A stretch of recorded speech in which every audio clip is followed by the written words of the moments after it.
Donc j'étais rentrée avec ça chez moi. Et jusqu'à 4h du mat, j'étais là, ouais, mais enfin bon, là, il pose sa bite sur mon front, qu'est-ce que je fais après, quoi, tu vois. Et donc j'ai écrit bite sur le front dans Google Images. Et il y a une licorne qui est sortie. Donc Google Images m'a donné la chute de cette vanne. Si vous êtes tombé sur un passage d'un humoriste sur scène au Festival de Montreux, vous vous êtes déjà peut-être demandé comment il a écrit son texte, enfin surtout, qu'est-ce qui lui en a donné l'idée. Du coup, avec le Montreux Comedy Festival, on a créé Yellow Mike, un podcast qui retrace l'histoire derrière une bonne vanne et comment elle a évolué pour arriver jusqu'en Suisse pour faire rire des gens. Je m'appelle Félix, ça fait une dizaine d'années que je travaille pour le festival. Dans la vie, je suis pas comédien mais réalisateur de comédie et j'avais envie d'échanger avec des comédiens que je connais bien et d'autres que je connais pas du tout sur la genèse de leurs sketchs et l'histoire de leurs histoires. Vous écoutez Yellow Mike, aujourd'hui je reçois Douli. Merci d'être là, bonne écoute. Comment ça va entre eux? Je suis très très contente d'être avec vous ce soir pour les 30 ans, vraiment très heureuse. Ça va toujours vous? Super, et ben vous m'envoyez ravi. Alors juste pour tous ceux qui ne me connaissent pas, moi c'est Douli et je vous rassure, non, je ne suis pas bourré. Voilà. Et juste que Dame Nature m'a fait cadeau de cette jolie voix d'ivrogne, voilà. Déjà, j'aimerais bien que tu te présentes, déjà. Ouais. Imagine, présente-toi pour les gens qui te connaissent pas du tout. Je sais jamais faire ça trop, mais je suis obligée de dire que je suis pas bourrée. Déjà, ça c'est la base. Et à la base, ça n'a pas été écrit comme étant une blague. En fait, à la base, ça a été écrit pour me sortir de la solitude scénique. C'est vrai que tu as une voix particulière qui fait un peu ton identité sur scène. Et donc, du coup, à chaque fois, tu es obligé de te justifier de cette voix, sinon les gens bug en fait. Ne m'écoutent pas, tout simplement. C'est vrai Je les vois parler entre eux, dire « mais elle est vraiment bourrée ». Et donc, ils sont pas du tout concentrés sur ce que je dis. C'est vraiment pour me sortir du four que je vivais constamment. C'est-à-dire que les premiers rires arrivaient au bout d'une minute. Ouais. Peut-être parce que mes vannes n'étaient pas drôles, mais, mais aussi parce que vraiment, il y avait ce facteur. Je les vois sur les petites scènes, j'entends même les gens dire « mais elle est vraiment bourrée ». Ouais, bah oui. C'est vraiment un souci, quoi. Ah, quand j'ai prononcé mes premiers mots, mes parents ont fait un déni. Bébé caca! Ils se sont dit, mais c'est l'enfer ce clochard qui squatte sous la fenêtre de la petite. Faut appeler la mairie là. Genre une fois je monte dans un taxi et puis je dis juste bonsoir, je lui dis mon adresse et je regarde vers la fenêtre. Pendant 5 minutes je parle pas et là il me dit si vous vous sentez pas bien, vous me le dites, on s'arrête. Donc je me dis c'est chaud quand même le gars, je lui dis bonsoir 42 rue Saint-Paul et le gars il me dit si vous vous sentez pas bien on s'arrête. Ça, ensuite j'ai pris un bus, je me suis trompée de bus, je lui dis désolé je vais descendre parce que je me suis trompée de bus, je suis fatiguée. Il me regarde, il me dit ouais enfin pas que fatiguée apparemment. Et que c'était que comme ça. Et donc je me dis je vais écrire là-dessus. Parce que les gens ils font pas des blagues, ils sont pas en train de te chambrer, ils sont vraiment en train de... Ah non, c'est vraiment c'est vraiment genre, et puis il y a une espèce de sérieux genre tu te dis j'ai vraiment l'air bourré. Quelquefois Dame Nature est généreuse, moi je suis née avec ce don. À 4 ans je pouvais imiter Jean Gabin. Jambier, je veux 2000 francs Jambier. Et donc une succession de petits trucs comme ça où on m'a vraiment pris pour une schlag alors que je bois que de l'eau. Ouais. Et je me suis dit mais je vais écrire un sketch. Et c'était mon premier sketch. Donc ouais, tu lisais quand même des choses qui sont arrivées. Oui, c'est ça qui est génial quand il nous arrive des merdes. C'est qu'à chaque fois, tu sais, t'as le « Ah putain, fais chier ». Après, tu dis « Bon, bah ça finira dans un sketch. » Mauvais passage de vie, mais bon sketch. Ouais. C'est ça? Oui, tu vois, là, moi, je vais bientôt avoir une carte d'handicapé. Mais tu sais que si j'avais 4 personnes qui m'avaient dit ça, sérieusement... Je serais pas mal à l'aise, mais tu sais, je me dis merde, tu vois, qu'est-ce que je dois dire, mon courage. Non, c'est génial, je l'attends depuis longtemps et du coup, je vais pouvoir faire des blagues. Non, je bois pas, enfin, je bois plus, j'ai tout arrêté, les gars, j'ai arrêté la drogue aussi. J'étais héroïnomane de 19 à 22 ans. C'est un petit peu tôt dans la conversation pour le dire. Ouais, peut-être, mais j'aime bien donner une bonne impression dès le départ. T'as beaucoup parlé du coup de ta voix, déjà pour désamorcer, et après tu parles beaucoup de toi, de ta vie, etc. Oui, de mon passé de junkie, ouais. Mais ça, c'est vrai que c'est assez intéressant parce que t'as quel âge là, 35, 35, c'est ça? ouais. 35, et du coup ça fait 3 ans que tu fais de la scène. Avant, t'as fait 1 milliard de choses. La majorité des humoristes, ils commencent, ils sont assez jeunes. Ouais. Et toi, on a l'impression que tu as eu 9000 vies. Oui, c'est vrai. Et c'est ça qui fait un peu ton perso. Et c'est ça qui t'inspire, en fait, quand tu écris. Comment tu écris, en fait comment tu te mets en... Bah, des fois, parfois, on dit pas des fois, on dit parfois. parfois c'est très dur d'avoir l'objectivité sur ta vie, parce que et je m'en rends compte en fait quand je dis d'une manière totalement banale dans une conversation une anecdote de ma vie et que les gens la chopent et disent mais qu'est-ce que tu viens de dire en fait. C'est vrai. Parce que moi ce n'est pas exceptionnel du tout pour moi puisque je l'ai vécu et qu'il n'y a rien de fou en fait. Donc moi-même je peux pas me dire putain ce que j'ai vécu est vraiment incroyable. Il faut que ce soit les autres qui me disent putain mais attends mais tu l'as déjà dit ça. Tu sais c'est comme Baptiste le Caplin qui m'avait dit enfin tu vois quelquefois et le podcast qu'on avait fait avec Seb Melia qui m'avait dit mais il faut absolument que tu finisses ton spectacle avec cette anecdote. C'était une anecdote que j'avais jamais racontée tu vois. D'accord. C'était une anecdote sur quoi? C'était une anecdote sur la pipe. Allez. Tu la veux? Bah ouais. Oui, alors je disais parce qu'ils étaient partis sur la conversation de avez-vous, est-ce qu'on a déjà essayé de récupérer un ex, trompé ou quitté? Et moi j'avais dit j'avais jamais essayé de récupérer un ex. Par contre j'ai revu un ex que j'ai pas vu pendant 14 ans, que je pensais à l'époque être l'homme de ma vie, et on s'est recroisés. La vie a fait qu'on s'est recroisés et on s'est un peu rechauffé. Et là je me suis dit il m'a invité chez lui quelques temps après et je me suis fait cette réflexion. Je me suis dit si je l'embrasse, puisque le baiser a une importance capitale pour moi, je me suis dit, si je l'embrasse et que ça me fait quelque chose, on baise. Si je l'embrasse et que ça ne me fait rien, je le suce. Et la Baptiste a dit, et alors? Eh bien, je l'ai sucé.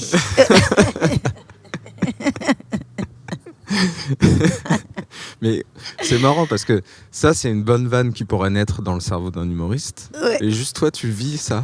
Oui, c'est pour ça que je te dis qu'il faut que ce soit les autres qui me disent parle-en, parce que moi, il n'y a rien de drôle pour moi, tu vois, à la base. Et c'est marrant parce que tout ce passé-là, toi, tu m'as dit quand même que tu as toujours voulu, quoi qu'il arrive, monter sur scène. Ça, Ouais. c'était un truc qui est viscéral depuis très longtemps. Oui, je pense que même c'est ce truc qui m'a sorti de la merde aussi, quoi. Ouais, c'est ça. C'est-à-dire qu'il n'y a pas des moments où tu es parti un peu en dépression ou... Ah si, oulala. Ouais. Ouais, si. Et est-ce que Bah, la si. scène, ça a été pour toi un moyen? Justement, c'est là que tu te dis, tu vois, il y a des gens, quelquefois, j'ai des amis aussi très proches, que tu leur te poses cette question, enlève toutes les barrières, qu'est-ce que tu aimerais faire dans la vie? C'est quoi ton rêve ultime? Ils n'en ont pas. Enfin, ils n'ont pas de réponse à cette question. Ouais. Je pense qu'au fond d'eux, ils ont quelque chose, mais en tout cas, ils n'ont pas ça clairement, tu vois. Et moi, ça me ferait profondément bader, ça.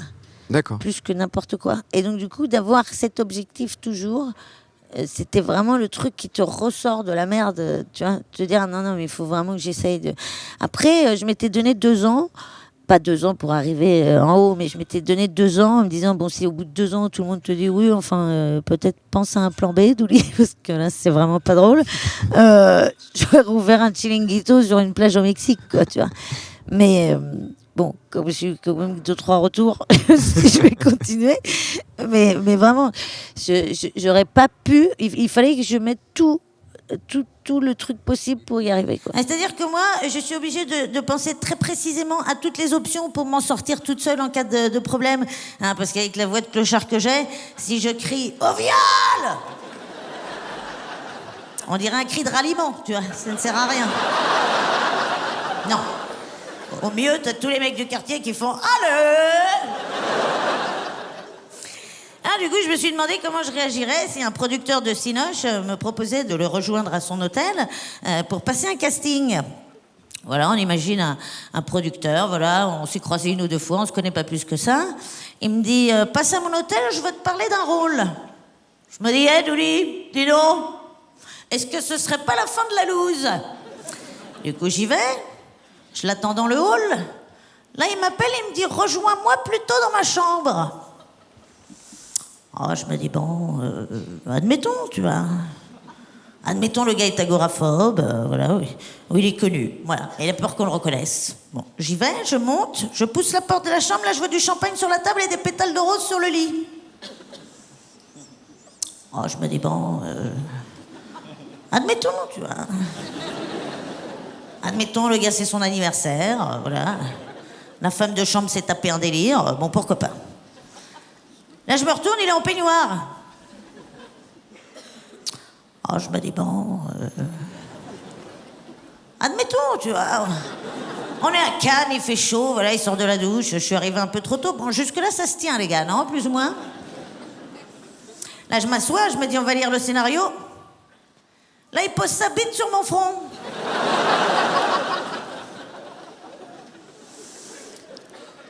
Oh, je me dis, bon...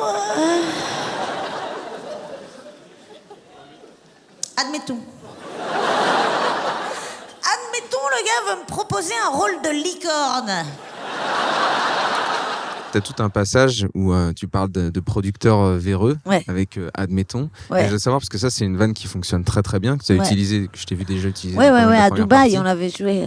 Et d'où elle est venue cette vanne et comment tu l'as construite? Parce qu'en vrai, elle est vraiment bien construite aussi. C'est ça qui Ouais, mais m'intéresse. ça c'est un peu la magie parce que vraiment ça s'est fait en passif. En vrai, je me suis pris la tête pendant. Je voulais parler des nanas qui allaient. Je vais pas me faire des potes, hein, mais je voulais parler des nanas qui allaient dans ces chambres d'hôtel tout en sachant pourquoi elles y allaient et qui derrière disaient ah oui mais bon après il m'a touché les nichons. Oui mais bon tu étais quand même là dans cette chambre d'hôtel. Il y avait des indices.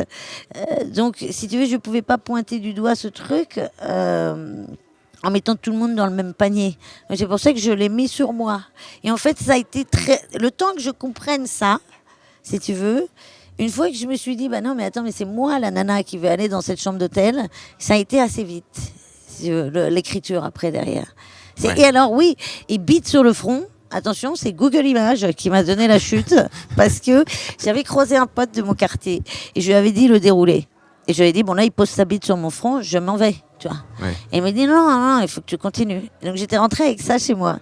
Et jusqu'à 4h du mat, j'étais là, ouais, mais enfin bon, là, il pose sa bite sur mon front, qu'est-ce que je fais après, quoi, tu vois. Et donc j'ai écrit bite sur le front dans Google Images et il y a une licorne qui est sortie. Donc Google Images m'a donné la chute de cette vanne. Et après, c'est bien parce que tu rebondis sur un truc d'effets spéciaux Ouais. pourris. Ouais. Et c'est vachement bien. Mais C'est pareil, c'est une vanne que tu as trouvée juste en Oui. creusant la tête. Ouais, ça c'est en enchaînant les plateaux. Tu sais, à force, je me suis dit, il y a peut-être un truc à creuser encore plus pour me faire passer vraiment pour une teubée. Est-ce que c'est en enchaînant les plateaux et en tentant des vannes, en tentant des phrases par-ci par-là que tu arrives à bien... Ouais. Oui, c'est pour ça que c'est hyper stressant finalement d'écrire des trucs au dernier moment. Parce que tu sais absolument, tu connais pas du tout l'impact de ton truc, quoi. Et tu mais t'as quand même un peu un truc au fond de toi qui dit si là, probablement les gens peuvent rire à ça. T'as une vanne que t'as créée là et que tu vas faire sur scène demain. Oui, avec Jason Brokers, Ouais. on a écrit le fait que je joue pieds nus parce que j'ai une maladie qui déforme les pieds. Voilà, je ne supporte aucune godasse. Les fétichistes, c'est maintenant. Hein. Régalez-vous. Regardez, on dirait des racines de gingembre. Je ne peux déjà plus courir. Enfin si, je peux courir, mais uniquement sur une surface totalement plane, vous voyez. Voilà. Alors si on m'emmerde, je peux fuir, mais seulement si l'agression a lieu sur une piste d'athlétisme. Donc ça, c'est une vanne vraiment qui a été écrite Elle a dans été les jours. conçue à 2 mètres d'ici, dans le salon VIP. Donc voilà, en fait, Ouais. nous, on pense des fois que les humoristes arrivent avec des 7 minutes préparées parce que c'est montreux et qu'il faut faire attention, comme c'est Oui. capté et que c'est diffusé, bien et que c'est sûr. important pour... Mais c'est justement humoristes. cette panique de bien faire qui te fait douter au dernier moment.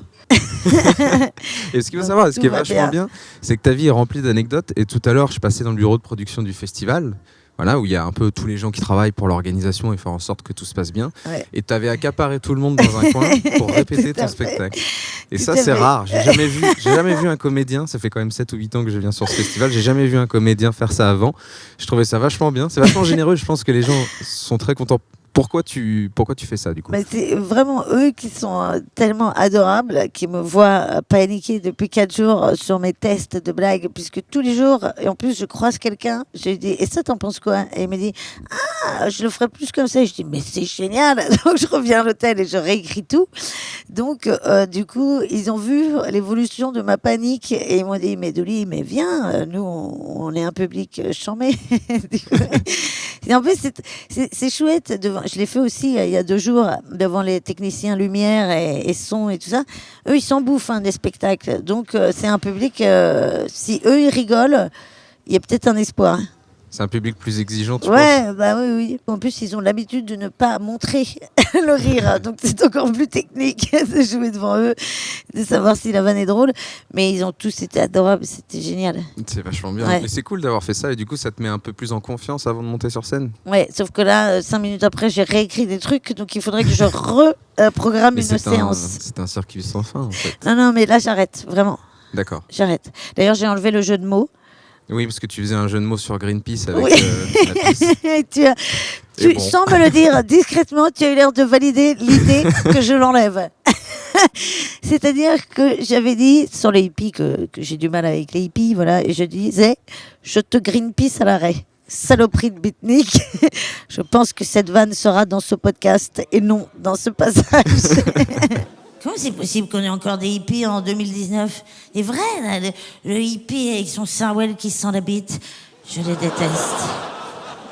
Et du coup, par rapport à demain, là, tu te dis comment est-ce que tu t'enfermes? Est-ce que tu vas répéter? Comment tu te sens avant de Ouais, monter sur scène? là, en fait, j'ai écrit sur mon petit calepin, là, tu vois, le dernier truc. Je te le lirai Là, tu viens de me après. sortir un calepin avec un crayon. Ouais. Je décris tout ce qui se passe parce que, bien sûr, Petit calepin il y a crayon. Manon qui nous prend en photo, par Il y a exemple. Manon qui Je nous- décris tout ce qui se passe parce que c'est un podcast audio.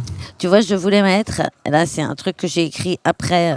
Ouais, Manon, j'ai décidé de ne pas mettre je te Greenpeace à l'arrêt. Ah, elle était fan de cette ouais, vanne? elle était fan de Ah, je cette suis vanne. désolé, Manon. La tristesse. Oui, là, je voulais dire, donc en fait, mes pieds se recroquevillent progressivement. Là, ça va encore, mais dans 15 ans, même Gollum me dira remets des chaussettes, Douli. Tu vas faire gerber tout le Mordor, là.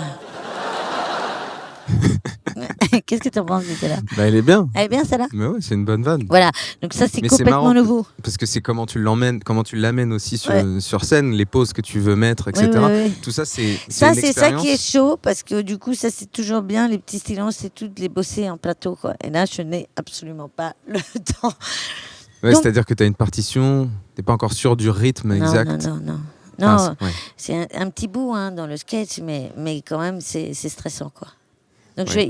il n'est pas impossible que je reprogramme une répétition face, un Montreux off, finalement, face aux équipes techniques. Bah, merci beaucoup, en Merci, tout cas, pour mon ce loulou. podcast. Et je tenais à dire que Félix est extraordinaire. Je pense que les gens s'en foutent. Non, ne dis pas ça, Allez. Félix. Allez, bisous. Bisous. Ah, je réfléchis très vite et très fort, tu vois. Je me dis, bite sur le front, palme d'or, bite sur le front. Ah non, là, ça sent pas la palme, les gars. Ah, je suis pas débile. Attends, les effets spéciaux faits maison, là, ça sent le film à petit budget. Je me casse, attends. En plus, bite sur le front égale couille sur le nez. Pas du tout pratique pour lire un scénario. Non, merci beaucoup de m'avoir écouté, Montreux. Merci.